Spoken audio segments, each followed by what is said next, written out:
Is there a secret history of the United States intentionally hidden by the mainstream media? Could there be a secret society of fat-moneyed businessmen whose agenda has been the cause of every major war and economic depression? Is there a shadowy elite gently pulling the strings of our world to bring about their own self-serving political program? The answers may surprise you. Nearly 200 years ago, Thomas Jefferson wrote, "If the American people ever allow the banks to control the issuance of their currency, the banks and corporations that will grow up around them will deprive the people of all property, until their children will wake up homeless on the continent their fathers occupied." Throughout the history of the United States, there's been this running battle over who controls how much money is in the system. Will it be some privately owned central bank, or will it be the people, the Congress, for the benefit of everybody in the country? Everything evolves around the Federal Reserve, a private bank that was given a monopoly on the creation of paper money. Every $100 bill which the Federal Reserve System prints and is sold to the United States at full face value represents a $100 loan. Even though the government pays for it, they still pay interest. 100 years after Jefferson, Abraham Lincoln pondered these same issues. The government should create, issue, and circulate all the currency, he said.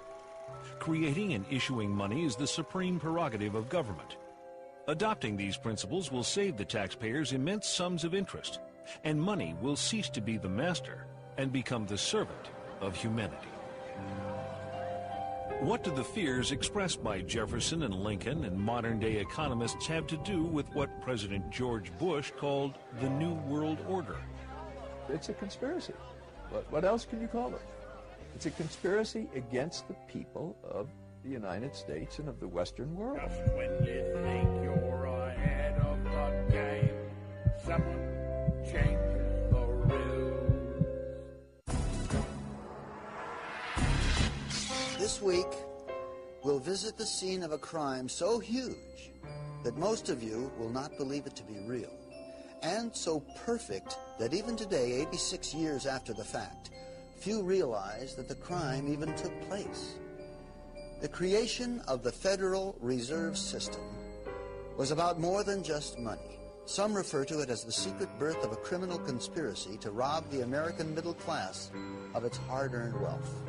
Others believe it to be part of an attempt to bring the world under the control of a shadowy international elite that calls itself the New World Order. And through it all, we have wars, assassinations, and Martians. In fact, if it weren't for the Martians, you might have heard about this mother of all conspiracies a long time ago. We know now, within the early years of the 20th century, this world was being watched closely by intelligences greater than man's.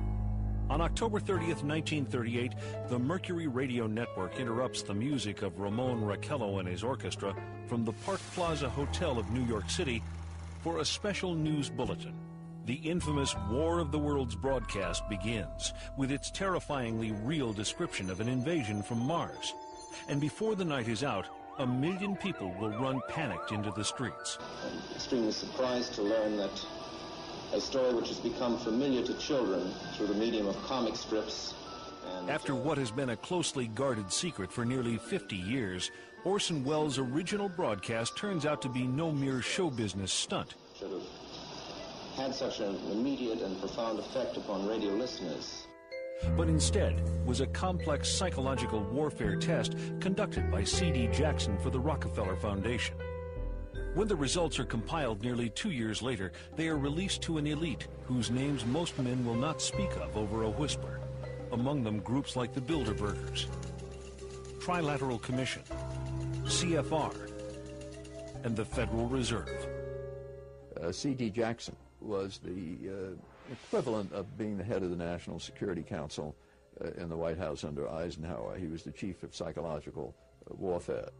The breakthrough discovery that the War of the Worlds broadcast was actually a psychological warfare test is key to understanding why experts believe that the Federal Reserve, the Bilderbergers, and other closed exclusive elite groups are pulling the strings that control our societies.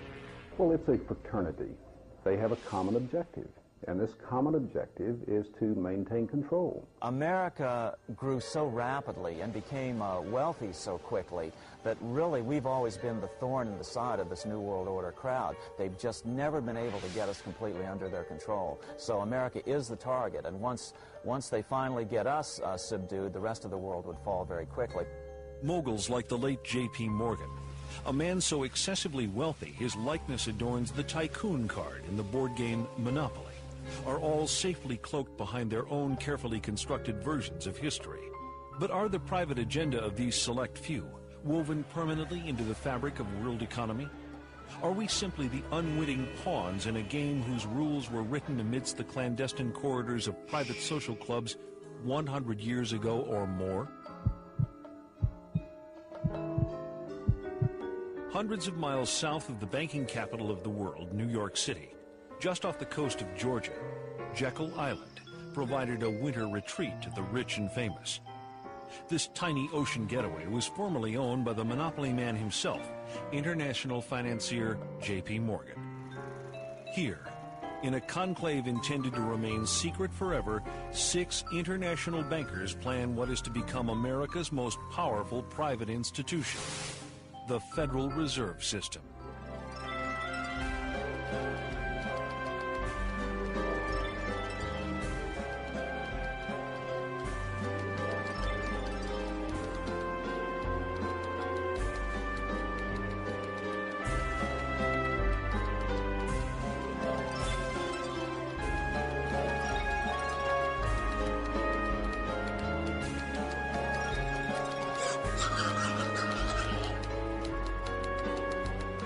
The Jekyll Island story is one of the great untold stories of the 20th century. These bankers who got together, left Hoboken in a sealed train, and the reporters were going crazy. They knew this was big.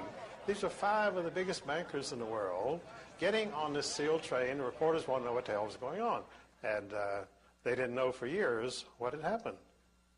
It is at the urging of the famous poet Ezra Pound that Eustace Mullins begins his own personal search for the truth about the origins of the Federal Reserve.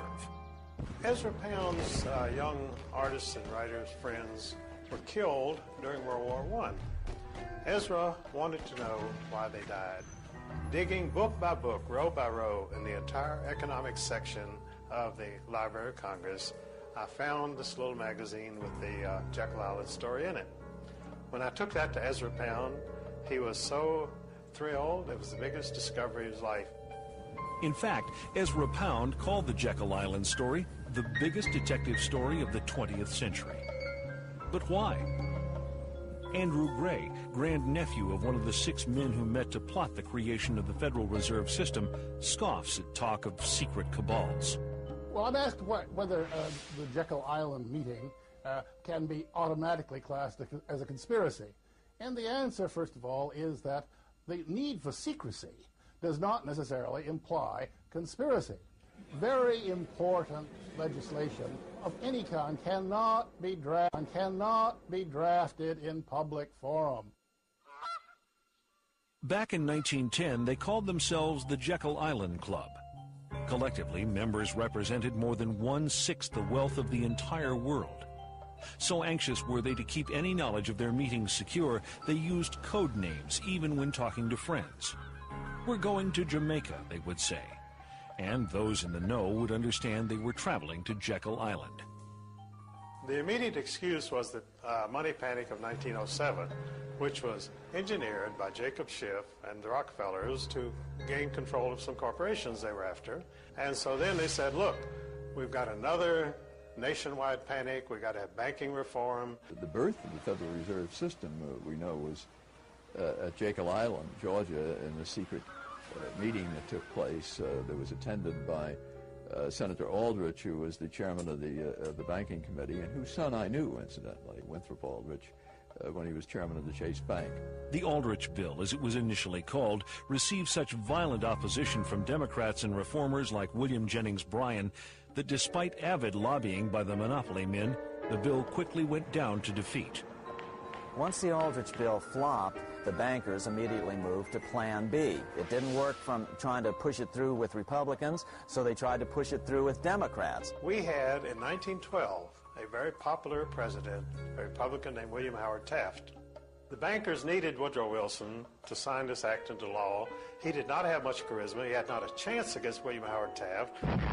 Teddy Roosevelt. He was an explosion upon the political scene. Dynamic, outspoken, warm, colorful, exciting, inspiring. And under the surface was a man of ideals. You could say that J.P. Morgan really owned Theodore Roosevelt. You see, his right-hand man, vice president of his bank in New York, George Perkins, lived at the White House. He was a liaison man with the president. And so they drug Theodore Roosevelt out of obscure retirement. Roosevelt formed the Bull Moose Party and split the Republican Party and elected Woodrow Wilson. That's the only way they could do it. Woodrow Wilson, immediately after his inauguration, called a special session of the Congress to do away with the protective tariff, which had been the thing that had built this country. The second thing that happened was that the income tax came in. And the final thing was the creation of the Federal Reserve, which took place in December, around the Christmas holidays in 1913, that put the cap on this whole revolution. Most of the senators had gone home for the Christmas holidays. We call that in legislative circles having the skids greased. And the skids were greased, and they just slid it right on through.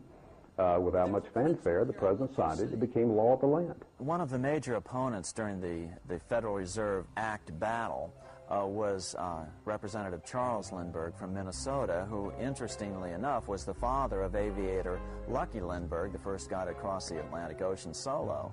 And Lindbergh fought them tooth and nail and referred to the Federal Reserve Act as the worst legislative crime ever perpetrated in the history of the United States. And that may indeed well be true. By 1916, even President Wilson was worried.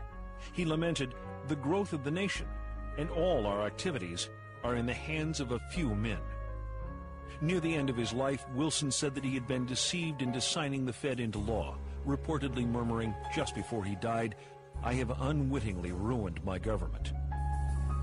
In law, when any people meet together to plot to rob somebody, that becomes a criminal operation. It can never be anything else.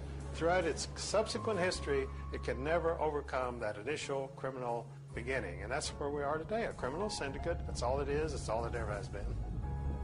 Did the creation of the Federal Reserve represent a takeover of the United States by shadowy international financiers? Certainly, the Fed was designed to serve somebody's interest, but whose? Not the American banking community. It was the international banking community. The Morgans were an international family. The fortune had first been made in England, but they were allied with the Rothschilds and others in England, and one of their agents drafted the script for the Federal Reserve. The Rothschild family is one of the wealthiest families the world has ever known. By the early 1800s, they established themselves as the most important bankers in all Europe. By the end of the 19th century, they're said to control half the wealth of the world. As Rothschild biographer Derek Wilson explains, Rothschild critics have justification for their anxiety. The House of Rothschild is immensely more powerful than any financial empire that has ever preceded it, and it's able to control governments behind the scenes, secretly. Economic power, political power go hand in hand, and it's like Mayor Rothschild of the Rothschild banking family in Germany said, "Give me control of a nation's monetary system, and I care not who writes their laws." Nathan Rothschild in 1820 might have had more right to say that any of his successors.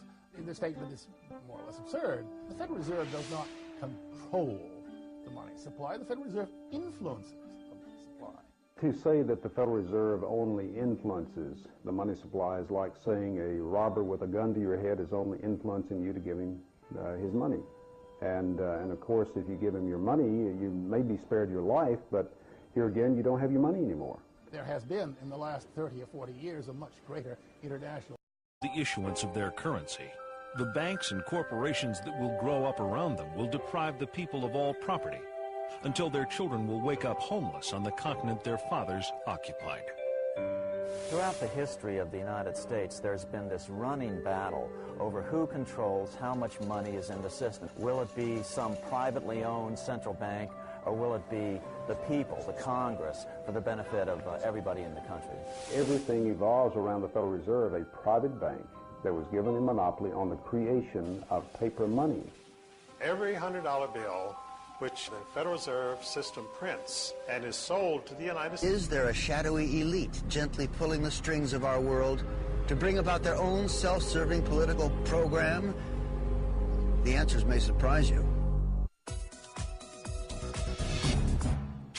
Nearly 200 years ago, Thomas Jefferson wrote, "If the American people ever allow the banks to control..."